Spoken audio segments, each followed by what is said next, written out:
하나님과의 관계 속에서 비로소 우리의 참모습을 발견하고 깨닫기 때문입니다. 하나님 안에서, 하나님 앞에서 우리가 진정 누구인지를 바로 깨닫고 우리의 행복이 무엇인지를 알고 그리고 삶의 의미를 가지고 살아가는 것이죠. 오늘 그렇게 우리 인생에 있어서 하나님이 어떠한 분이신가에 대한 고백, 굉장히 중요한 질문이요, 또한 그러한 묵상이 됩니다. 우리 인생에 하나님을 말하지 않고서는 나에 대해서 설명할 수 없는 사람, 하나님의 사람, 성도이자 하나님의 백성이고 자녀이죠. 그렇다면 그 하나님은 나에게 어떠한 분이십니까? 오늘 우리가 이사야서 40장을 살펴보는데, 여기 이사야서는 구원의 주체이신 하나님, 또 메시아, 구원의 길에 관하여 이사야 선지자가 하나님의 백성들에게 말하는 내용들이죠. 그래서 다른 어떠한 성경보다도 풍부하게 이러한 부분들을 증거하고 있기 때문에 이러한 별칭이 있습니다. 이사야서를 구약의 복음서, 이사야 복음이라는 별칭도 있을 정도로 하나님의 복음, 하나님의 구원에 관하여서 회복에 대한 은혜에 대하여 말씀하고 있습니다. 그런데 오늘 말씀을 통해서 보면 그러한 별칭을 가지고 있는데, 하나님에 관하여 읽었던 오늘 본문에서는 어떠한 하나님으로 묘사하고 밝히고 있습니까? 먼저는 하나님은 영원하신 하나님이시다 라고 밝히고 있죠. 28절 상반절에 보니까 너는 알지 못하였느냐, 듣지 못하였느냐, 영원하신 하나님 여호와 라고 말씀하고 있습니다. 영원하신 하나님, 하나님은 영원하시다 라고 밝히고 있습니다. 영원함이라는 것은 사실 시간을 초월하는 내용 아닙니까? 시간은 기간이 있습니다. 물론 영원하다라는 이 말 속에서 시간의 개념이 담겨져 있죠. 시간의 개념이 없으면 영원이라는 것을 우리가 상상할 수도 없습니다. 그렇기에 하나님에 대해서 하나님은 영원하시다 라고 말씀하는데, 왜 하나님을 영원하다라고 말합니까? 하나님께서 시간을 창조하셨죠. 창세기 1장에 보면 제일 먼저 그 세상을 창조하실 때에 제일 먼저 창조하신 것이 무엇입니까? 빛이 있으라. 빛으로 말미암아 어두움과 또 빛 나누었죠. 그래서 밝은 빛이 있는 것 낮이라, 어두움은 저녁이라. 시간의 개념을 하나님께서 창조하셨습니다. 그리고 그 시간을 하나님이 창조하셨으니 그 하나님께서 시작하셨잖아요. 그리고 끝도 하나님께서 마무리하시죠. 처음과 나중이 되신다. 계시록 22장 13절 보면 나는 알파와 오메가요, 처음과 나중이요, 시작과 끝이라. 시작하시고 끝맺음하시는 이가 하나님이시다는 거예요.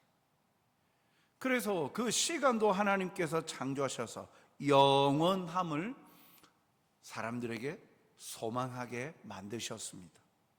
이사야 40장 8절에도 보면 모든 육체는 풀이요 그 모든 아름다움은 들의 꽃 같으니 푸른 마르고 꽃은 시드나 우리 하나님의 말씀은 영영이 서리라. 하나님의 말씀은 영원하다. 다른 건 사라져도 사라지지 않고 영원토록 존재하는 것, 하나님의 말씀이다 라고 말씀하죠. 하나님의 말씀이 영원토록 존재한다는 말은 무엇을 말합니까? 그 말씀, 영원토록 존재하는 하나님의 말씀, 말씀의 주체이신 하나님께서 영원토록 존재하시기 때문에 그 하나님의 말씀이 영원히 존재하는 거예요. 그렇기에 이 영원함은요, 하나님이 영원하신 분이심을 분명하게 보여주는데, 영원하심은 변함이 없고 항상 계시는 것을 말하죠. 시작이 언제인지 알 수 없는 거예요.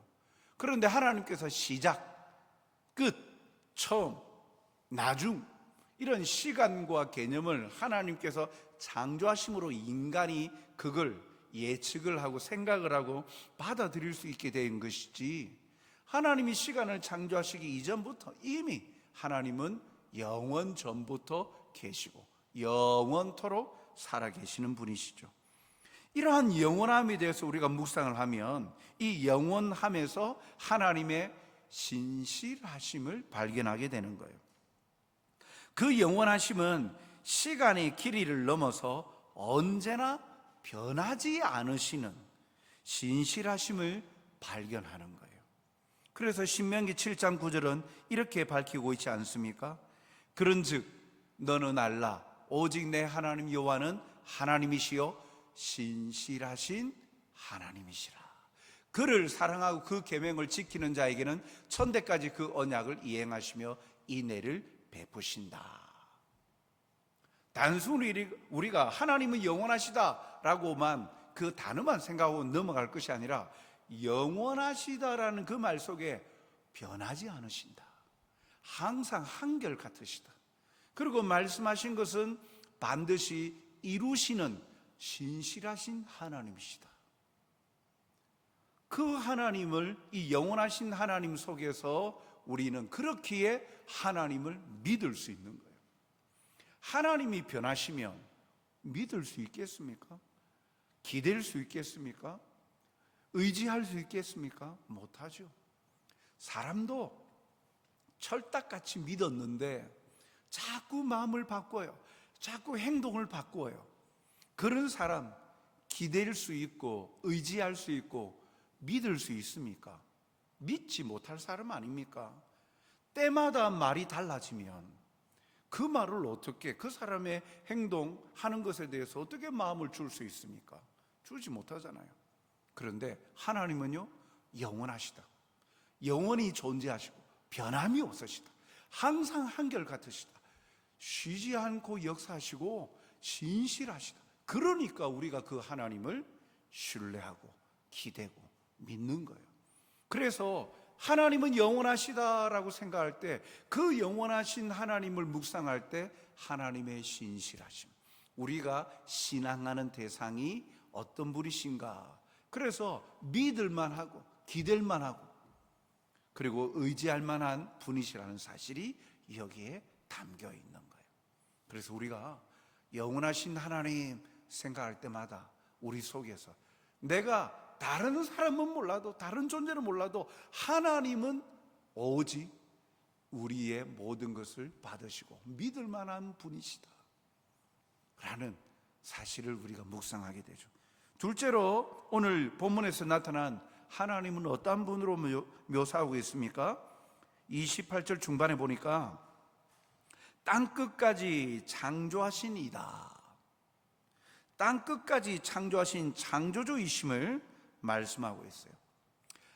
땅끝까지 창조하셨다, 모든 걸 창조하셨다라는 거예요. 창조주가 되신다는 이야기는 결국 하나님이 미치지 못할, 하나님의 영향권 밖에 있는 존재나 영역이 없다라는 거예요. 하나님의 손이 모든 곳에 미친다라는 거죠. 우리의 인생도 마찬가지예요.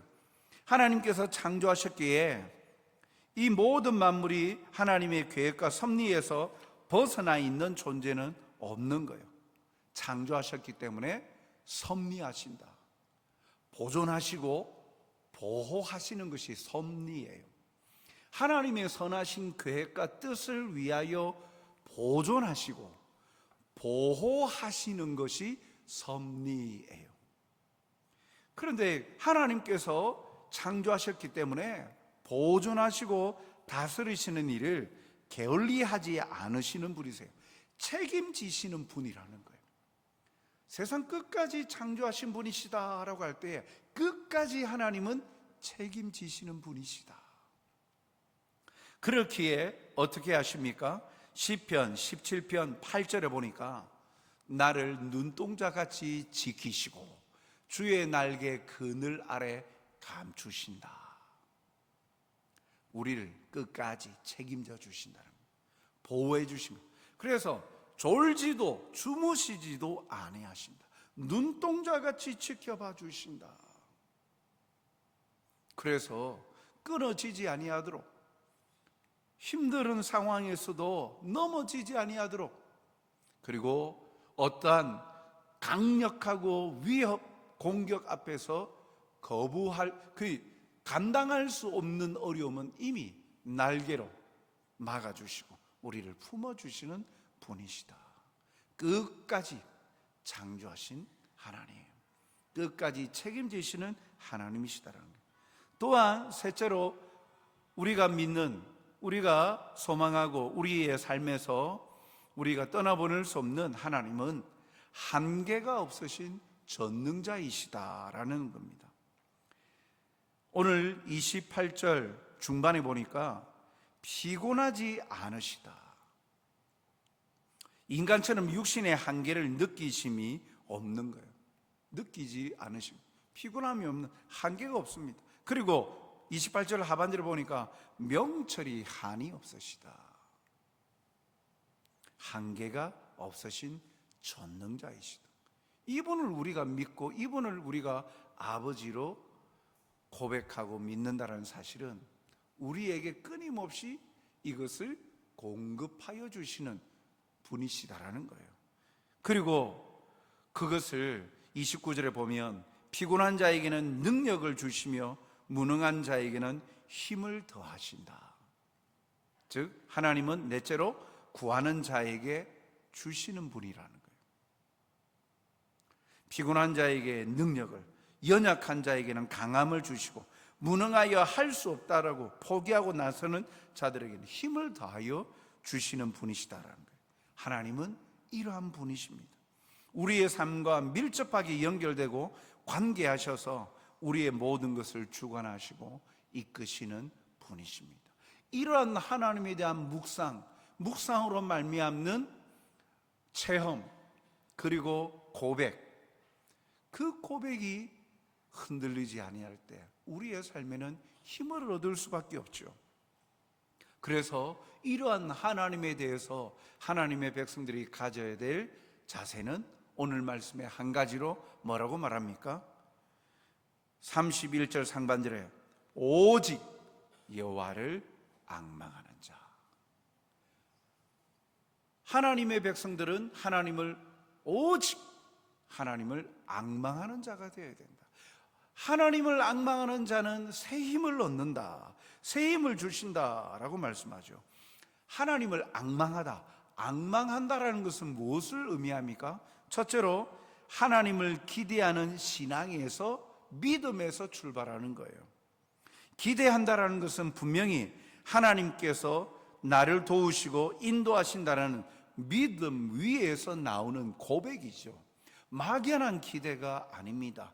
여기 하나님을 바라보고 기대한다, 앙망한다라는 것은 하나님만이 나를 도우시고 지켜주시고 이끄신다라는 확신과 믿음의 고백 위에서 나오는 그러한 우리의 표현이에요. 막연한 기대감으로 휩싸여 있는 것이 아닙니다. 나를 조성하시고 창조하신 하나님이 나를 인도하시고 이끄신다라고 믿을 때 기대함으로 앙망하는 거예요.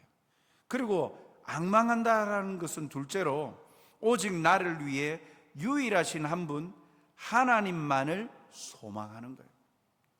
여기도 기웃거리고 저기도 기웃거리는 것, 양다리 걸치고 하는 것을 앙망이라고 안 합니다. 앙망하다는 것은 오직 대상 하나예요. 하나만.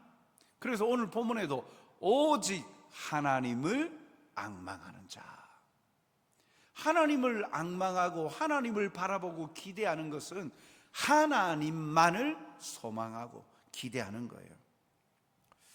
그래야 할 때 하나님께서 새 힘을 주십니다. 새 힘은 그냥 사라져 버리는 순간적인 에너지 같은 게 아니에요. 다른 박질을 하고 나서 피곤한 이유가 뭡니까? 다른 박질을 할 수 있는 에너지가 생성이 돼요. 그래서 그 에너지가 공급이 되는 동안은 달려요. 그런데 쉴 때, 멈출 때 피곤함을 느낀다? 이건 에너지가 소비가 된 거예요. 그래서 더 이상 다시금 그 행동을 하기에는 에너지가 모자라니까 할 수 없는 거예요. 피곤함을 느끼는 거예요. 그런데 여호와를 앙망하는 자에게는 피곤치 않고 곰핍지 않는다라고 말합니다. 무엇을 말합니까? 끊임없이 주께서 힘을 공급해 주신다는 거예요. 다른 박질하여도 피곤치 않는다. 주를 앙망하는 자에게는 새 힘을 주신다. 날마다 시간마다 때마다 새로운 은혜와 힘을 공급하여 주신다라는 거예요. 하나님을 앙망하는 자에게. 세상 사람들은 그것을 바라보면서 안 될 것 같고 끝난 것처럼 보이는데 끝나지 않는 거예요. 끝나지 않도록 계속 살아갈 용기, 넘어졌다가도 일어설 수 있는 새로운 힘을 공급해 주시는 거예요. 좌절하고 낙담할 수밖에 없는 상황에 소망을 주시는 거예요. 새로운 힘을 공급해 주신 거예요. 누구에게? 하나님만을 바라보는 자, 오직 하나님을 앙망하는 자, 하나님밖에 없습니다. 하나님만이 내가 살아갈 이유가 되십니다. 하나님 외에는 다른 이유가 없습니다. 하나님만을 앙망하는 자에게 하나님은 이렇게 날마다 시간마다 공급하여 주신다. 새 힘을 얻으리니라고 하였는데, 이 새 힘을 얻는다 할 때에 한 번 단회적으로 공급해 주는 것으로 끝나는 것이 아니에요. 지속적으로 공급해 주신다는 거예요. 여러분, 차량이 계속적으로 운행을 하려면 다른 여타한 것들 중에 하나가 이 에너지 아닙니까? 에너지원, 그 기름이 있어야 되죠. 요즘 전기차, 하이브리드 전기차들 그 승패 가운데 하나가 얼만큼 달리는가, 이 한 번 충전해가지고 얼만큼 달리는가, 그것도 중요한 차량의 성능 가운데 하나죠. 그런데 무한대로 공급이 되어진다면 그 차량은 얼마나 엄청난 차량 아닙니까? 연료가 공급이 되어져야, 그래서 그것이 운행이 되어지는, 우리가 살아가는 삶의 원동력 하나님께서 되신다는 거예요. 공급해 주신다는 거예요. 성도가 삶을 살아가는 원동력이 뭐냐? 돈이 아니라는 거예요. 사람이 아니라는 거예요. 내가 가지고 있는 능력이 아니라는 거예요. 그런데 때때로 우리는 이것에 의존해서 내 인생의 가치를 평가할 때가 있다라는 거예요. 내가 이렇게 살아서 뭐하냐 하면서 좌절할 때가 있다는 거예요. 내가 이렇게 비참하게 살아야 되냐? 살아가는 것의 의미를, 비참하다라고 느껴지는 그 중심에는 무엇입니까? 다른 사람보다 경제적으로 낫지 못한 것, 다른 사람보다 내가 능력이 없고 가지지 못한 것, 다른 사람보다 내가 건강이 약하다라는 거예요. 그래서 다른 사람과 비교해서 참 비참해지는 거예요. 다른 사람 앞에 서니까 나는 잘나지도 못했죠. 돈도 없지. 사람들에게 인정도 못 받지. 내가 이렇게 살아서 뭐해? 비참하게 살아서 뭐해? 그래서 인생을 마감하는 거예요. 그러한 사람의 삶의 인생의 원동력이 뭐다? 외적인 조건들과 물질이었다라는 거예요. 그런데 오직 하나님을 앙망하는 자는 새 힘을 얻는다. 내가 가지지 못하여도, 다른 사람보다 덜 가지고 덜 잘나도, 잘난 것 없이 비참한, 세상적인 관점으로 볼 때 참으로 비참해 보이는 듯한 삶이라 할지라도 그 인생의 가치를 하나님에게서 발견합니다. 하나님과의 관계 속에서 하나님께 늘 날마다 공급함을 받으니까, 날마다 살아갈 용기가 생기고 새 힘을 얻게 되어지는 거예요. 그것이 여호와를 앙망하는 자에게 주시는 하나님의 힘이요 능력인 것이죠. 사랑하는 성도 여러분, 오늘도 우리는 하나님을 어떠한 분으로 모시고 살아갑니까? 나는 내 인생에 있어서 하나님은 어떠한 분이십니까? 그냥 내가 계획하고 있는 내 인생의 그림들 속에 그것을 이루고자 위해서 하나님의 단지 도움만 필요한, 도움을 주시는 분으로만 하나님을 생각하십니까? 하나님은 어떤 우리의 필요를 공급해 주시는 분으로만 존재하는 분이 아니시라, 내가 살아가는 삶의 가치와 이유가 되시고 무엇을 위하여 살아야 되는지를 명백히 보여주시고 가르쳐 주시는 분이시며 우리를 지키시고, 그래서 하나님이 뜻하신 그 끝까지 이를 때까지 우리를 지키시고 보존해 주시고 보호해 주시는 섭리하시는 나의 사랑의 아버지 하나님이 되신다는 거죠.